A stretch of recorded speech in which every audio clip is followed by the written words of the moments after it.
Chapter का नाम तो है ऑपरेशंस प्लानिंग, लेकिन जो पहला टॉपिक इसके अंडर में हम पढ़ रहे हैं वो है अपना डिमांड फोरकास्टिंग। तो फोरकास्टिंग का मतलब क्या होता है? फोरकास्टिंग का मतलब क्या है?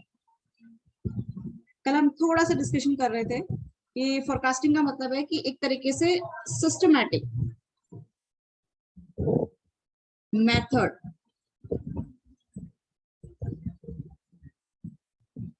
probing the future, systematic method of probing the future, मतलब भविष्य को जांचना, देखना, परखना या अनुमान लगाना, वो क्या है? और वो भी सिस्टमैटिकली अगर हम करते हैं तो वो क्या है? फोरकास्टिंग। यानी किसी न किसी बेस के आधार पर, कोई बेस के बेसिस पर हम लोग क्या कर रहे हैं? अगर फोरकास्ट कर रहे हैं तो फोरकास्ट करना क्या है? अपना भविष्य को फोरकास्ट करना है, क्या अपना फोरकास्टिंग है। तो डिमांड क्या होती है? क्या कोई बता सकता है व्हाट इज डिमांड? अभी तक आपने पढ़ा होगा कहीं ना कहीं किया ना डिमांड, आप कभी 11th में पढ़ के आए हो या 12th में पढ़ के आए हो।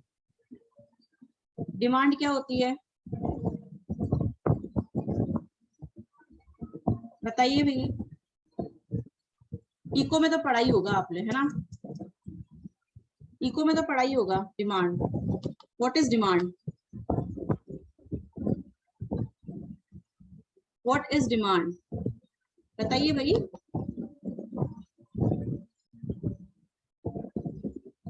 नहीं बता पा रहे? कंज्यूमर की जो desire to acquire the product. हाँ, कंज्यूमर की जो डिजायर है गुड्स एंड सर्विसेज को बाय करने की, है ना? बाय पेइंग एनीथिंग, लाइक कुछ भी वो पे करके या परचेज करके, ठीक है, आपसे गुड्स परचेज करके वो लेता है कोई product, that is what demand. ठीक है, दैट इज डिमांड। ये तो एक छोटा छोटा रफली हमने बताया कि डिमांड का मतलब क्या है। ये अमाउंट ऑफ गुड्स और सर्विसेज जो कंज्यूमर्स क्या करेंगे, they are willing to pay and they are able to purchase. ठीक है, ठीक है। तो डिमांड मतलब क्या? वापस से बताओ, डिमांड मतलब क्या? Desire to acquire the goods और services. Amounts of goods and services, amounts of goods and services, जो कि क्या? Amounts of goods and services consumers are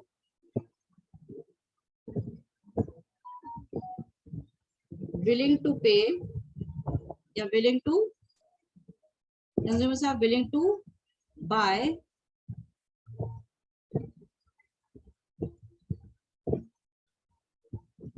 at certain price, ऐसे भी लिख सकते हैं। ठीक है, किसी प्राइस पे वो किसी गुड्स को, सर्विसेज को खरीदने के लिए अगर क्या है, तैयार है, तो वो डिमांड है। ठीक है, ये तो हमने रफली लिखा है। अब डिमांड फोरकास्टिंग का मतलब क्या है? डिमांड फोरकास्टिंग का मतलब जब हम भविष्य के अंदर क्या डिमांड होने वाली है, ये किसको पता लगाना है? कस्टमर को पता लगाना है कि एक सेलर को पता लगाना है? डिमांड फोरकास्टिंग कौन करेगा बताओ? एक सेलर पता करेगा कि एक बायर पता करेगा? डिमांड फोरकास्टिंग कौन पता करेगा, या डिमांड फोरकास्टिंग कौन करता है? कंपनी करेगी या कस्टमर करेगा? डिमांड फोरकास्टिंग कौन करेगा? कंपनी करेगी मैम। हाँ, वेरी गुड। यानी कि वो क्यों करेगी? वो इसलिए करेगी क्योंकि उसे पता लगाना है कि मैं कितने प्रोडक्ट्स बनाऊं ताकि लोग उसे खरीद ले, कस्टमर्स उसे खरीद ले। ठीक है, तो it's a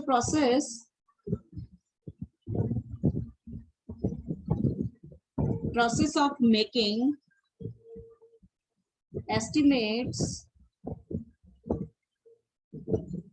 estimates about future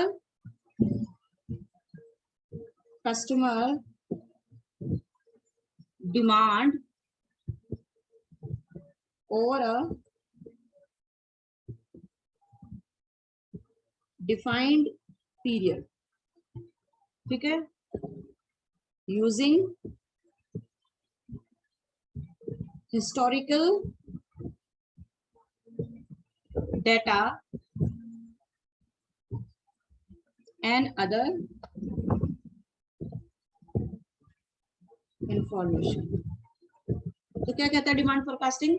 हम क्या कर रहे हैं कि भविष्य के अंदर, फ्यूचर के अंदर कस्टमर डिमांड कितनी कर सकता है हमारे प्रोडक्ट की, ठीक है, ओवर ए डिफाइंड पीरियड। हम यानी कि डिफाइंड पीरियड का मतलब है कि हमें आने वाले 5 सालों के लिए या आने वाले 3 सालों के लिए या आने वाले 4 सालों के लिए। तो डिफाइंड पीरियड के लिए क्या करना है, डिमांड पता करनी है, कस्टमर क्या डिमांड कर सकता है हमारे प्रोडक्ट की और कितनी डिमांड कर सकता है। तो ओवर ए पीरियड जो हम किसी कस्टमर के डिमांड का एस्टिमेट लगाते हैं, ठीक है, वो फोरकास्टिंग है।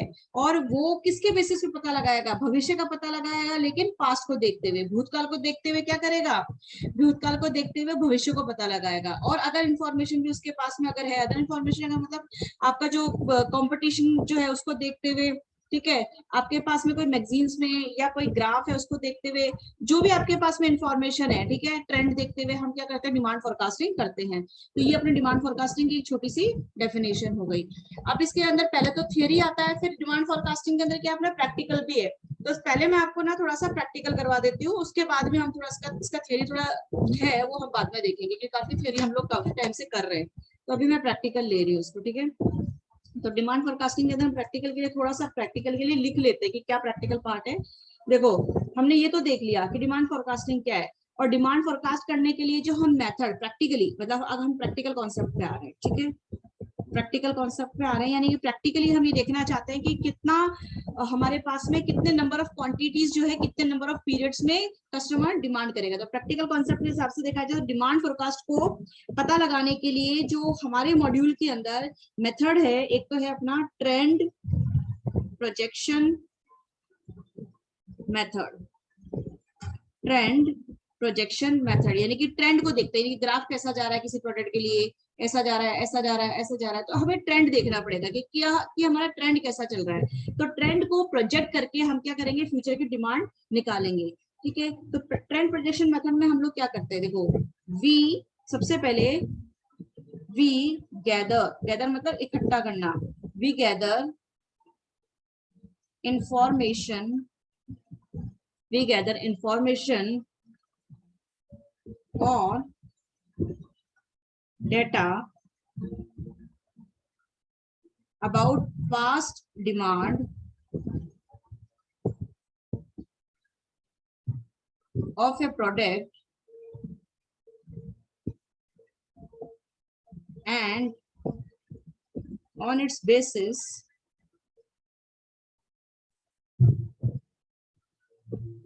we figure out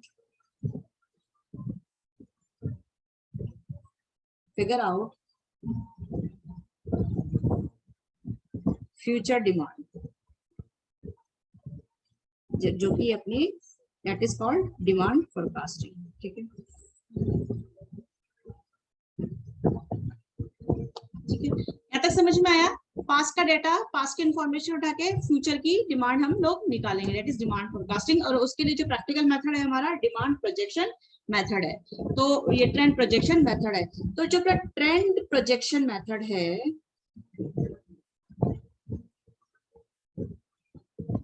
ठीक है, इसको दो तरीके से कैलकुलेट कर सकते हैं अपन लोग। एक तो अपना डायरेक्ट मेथड है, एक अपना इनडायरेक्ट मेथड है। दो मेथड्स हैं, डायरेक्ट मेथड और indirect method.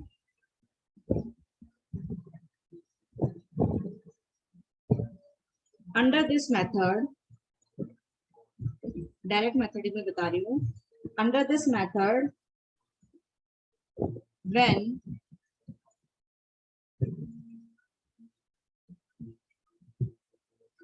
time wise past data of a product is given। मतलब डायरेक्ट मेथड को कब यूज करना है, जब आपके पास में पिछले कुछ सालों का टाइम वाइज डेटा दिया हुआ है। जैसे हमने कहा 2001 का डेटा दे दिया, 2002 का डेटा दे दिया, 2003 का दे दिया, 4 का दे दिया, 5 का दे दिया, ठीक है, ये अपने 5 सालों का डेटा दे दिया, ठीक है, या 7 सालों का या 10 सालों का, जो भी उसने डेटा देना था दे दिया। अब कहा कि हमने तो आपको 5 साल का डेटा दे दिया, लेकिन उसके बेसिस पे आप 2006, 2007, 2008 ऐसे 3 सालों का और डेटा हमको निकाल के, तो 5 साल की तो इन्फॉर्मेशन हमारे पास में है, और 5 साल की इन्फॉर्मेशन को देखते हुए हमें अगले जो फ्यूचर की जो 3 सालों की इन्फॉर्मेशन है उसको निकालना है या उसकी डिमांड को निकालना है। तो ये हमारा जो मेथड होता है वो डायरेक्ट मेथड होता है। जरूरी नहीं कि यहाँ 5 साल की जगह हमने 10 साल का दे दिया, हमने अगले 2 साल का ही पूछा, अगले 4 साल का ही पूछा, अगले 8 साल का पूछ लिया, कैसे भी पूछ सकता है। ठीक है, तो data is what, direct method. ठीक है जी, ठीक है जी। अब इसके लिए जो डायरेक्ट मेथड है उसको निकालने के लिए हमारे पास क्या फॉर्मूलाज हैं, क्या टर्म्स हैं, वो चीज हम लोग देखने जा रहे हैं। तो सबसे पहले इसके अंदर जो फॉर्मूला है डायरेक्ट मेथड के अंदर वो हम लिख लेते हैं, और डेट इज व्हाट, फॉर्मूला है हमारे पास में for this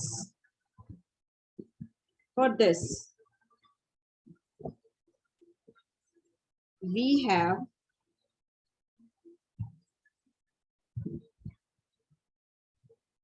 following terms for equation. एक इक्वेशन बनाएंगे और उसके लिए हमारे पास में क्या क्या टर्म है। तो पहले इक्वेशन देखते हैं हमारे पास में कौन सी इक्वेशन को यूज करते हुए हमें डिमांड फोरकास्ट करना है। तो इक्वेशन है y बराबर a plus b x, y equals to a plus b x. ये एक इक्वेशन है। इस इक्वेशन के बेसिस पर हम लोग क्या करेंगे, अपनी इसको डायरेक्ट मेथड के अंदर इक्वेशन है और इसको इक्वेशन को देखते हुए हम लोग अपनी फ्यूचर की डिमांड को फोरकास्ट करेंगे। ठीक है, तो अब इसके अंदर y a plus b x, अब ये क्या चीज है। तो सबसे पहले इसको देखते हैं कि अपने पास में ये y का मतलब क्या है, a का मतलब क्या है, b का मतलब क्या है और x का मतलब क्या है। ठीक है, तो हम सबसे पहले देखते हैं कि y का मतलब, यहाँ लिख देती हूँ मैं। y का मतलब है आपकी जो डिमांड और जो सेल्स है, ठीक है, उसको हम y से रिप्रेजेंट करेंगे। ठीक है, फिर आ गया a। तो a क्या है, a क्या अपना, ये a जो एक तरीके की कांस्टेंट वैल्यू होगी, पहले मैं लिख रही हूँ फिर मैं आपको समझाऊंगी। कांस्टेंट वैल्यू जो हमें वो क्या करनी पड़ेगी, फाइंड आउट करनी पड़ेगी। ठीक है, अपनी b जो है, b भी एक कांस्टेंट वैल्यू होगी और ये भी हमको फाइंड आउट करनी पड़ेगी। ठीक है, और x कैसे निकालेंगे, जो भी आपके पास में ईयर्स दिए हुए जैसे 2001, 2, 3, 4, 5, ये क्या है, ये अपना जो ईयर्स होता है, टाइम होता है, उसको हमेशा हम एक्स से डिनोट करते हैं। ठीक है, तो ईयर क्या होगा, एक्स जो है वो year minus average of years. ठीक है, तो ये अपना सारी जो टर्म्स है 4 हो गई ना, वाई ए बी और एक्स, ये 4 इसके अंदर टर्म्स हैं। तो ये हमारे पास में ये टर्म्स है, मतलब हम इनको टर्म्स बोल रहे हैं।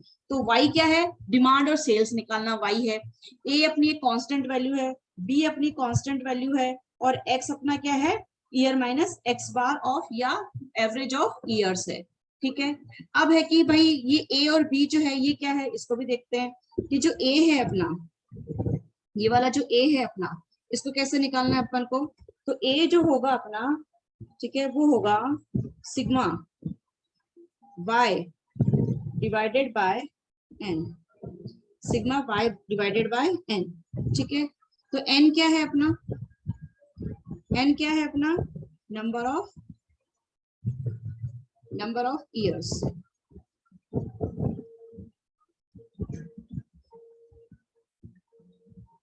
ठीक है, n क्या अपना, नंबर ऑफ ईयर्स। जहां पे भी टाइम होता है ना भाई, यहाँ पे जैसे 1, 2, 3, 4, 5, तो ऊपर कितने साल अपने पास में, 5 साल हैं। तो n कितना हो गया अपना ऊपर के हिसाब से, ये n जो है अपना 5 हो गया।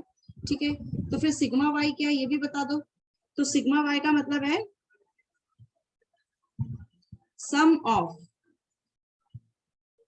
ऑफ पास्ट ईयर्स डिमांड या सेल्स, पास्ट ईयर डिमांड या सेल्स। पास्ट ईयर्स की क्या है, डिमांड और सेल्स को हम क्या कर रहे हैं, सिग्मा वाई जो है, सिग्मा मतलब क्या होता है, टोटल, इसे टोटल को हम क्या बोलते हैं, सम, और वाई मतलब अपनी क्या है, डिमांड। तो सम ऑफ पास्ट ईयर की डिमांड और सेल्स जो होती है, डिमांड हो चाहे सेल्स हो एक ही बात है। तो डिमांड को निकालना है, सेल्स को निकालना, तो उसको वाई से रिप्रेजेंट करते हैं हम लोग। किसे रिप्रेजेंट करते हैं, वाई से रिप्रेजेंट करते हैं। ठीक है, तो ए निकाल लिया। अब यहाँ पे हमको जो बी निकालना है, तो बी कैसे निकालना है, तो बी के लिए हमारे पास में क्या है, बी बराबर sigma x y divided by x square. तो ठीक है, अब इसमें क्या है, अपन को y जो है वो तो हमेशा ही गिवन होगा, y जो है हमेशा क्या होगा, गिवन होगा। ये लो ठीक है, हमेशा गिवन होगा। वाई क्या है अपना, वाई जो होगा अपना सेल्स है या डिमांड है, उसको हम क्या बोल रहे हैं, वाई बोल रहे हैं। सेल्स या डिमांड मतलब एक्स क्या होता है, एक्स जो होता है, एक्स हमेशा एक पीरियड होता है, टाइम होता है, ठीक है। और जो अपना वाई होता है वो क्या होता है, अपना कोई भी डिमांड या सेल्स की इंफॉर्मेशन, उस डेटा को हम बोल रहे हैं वाई से रिप्रेजेंट कर रहे हैं, ठीक है। अब देखिए वाई अपना हो गया, और एक्स जो होगा इस क्वेश्चन के अंदर, मतलब इसमें ये जो बी पॉइंट है इसके अंदर एक्स जो है हमको फाइंड आउट करना पड़ेगा। सो एक्स हमको फाइंड आउट करना पड़ेगा। ये चीजें आप लोग लिख रहे हैं ना मेरे साथ में, आप लिख लीजिए प्लीज, आप ये चीजें लिख लीजिए क्योंकि आपको प्रैक्टिकल करना होगा, तो ये चीजें आप लिख लो। सबसे पहले हमने एक इक्वेशन लिखी, मतलब ये डायरेक्ट मेथड है आपके पास में, हम ये जो डायरेक्ट मेथड है उस डायरेक्ट मेथड के अंदर हमको कैसे करना होगा, इनडायरेक्ट बाद में देखेंगे। पहले हम डायरेक्ट मेथड में क्या करेंगे, फ्यूचर की डिमांड या फ्यूचर की जो सेल्स है उसको फोरकास्ट करने की कोशिश कर रहे हैं, यानी कि भविष्य का डाटा निकालना है। तो भविष्य का डाटा निकालने के लिए डायरेक्ट मेथड और इनडायरेक्ट मेथड दो है ट्रेंड प्रोजेक्शन मेथड के अंडर में। और डायरेक्ट मेथड जो है इसके अंदर हमको सबसे पहले ये इक्वेशन लिखनी है। इक्वेशन जो है y बराबर a प्लस dx है, और इन y का मतलब जो डिमांड सेल्स हो सकता है, और a का मतलब कोई कांस्टेंट वैल्यू, b का मतलब कोई कांस्टेंट वैल्यू, जो भी क्वेश्चन करेंगे तो मैं आपको समझा दूंगी। और x कैसे निकालना, कैसे x जो ईयर्स होते हैं आपके क्वेश्चन में जो दिया हुआ होगा, जैसे ऊपर दिए हुए हैं, जैसे 1 2 3 4 5, ठीक है। और एवरेज का मतलब इन सालों का एवरेज कर लोगे तो क्या हो जाएगा, x बार आ जाएगा, ठीक है। और उन दोनों को माइनस करोगे तो x निकल के आएगा, ठीक है जी। आप लोग लिख रहे हैं ना, मैं कह रही हूँ आप लोग लिख लो, ठीक है। आप लोग लिख लो एक बार इसको, इन्फॉर्मेशन को।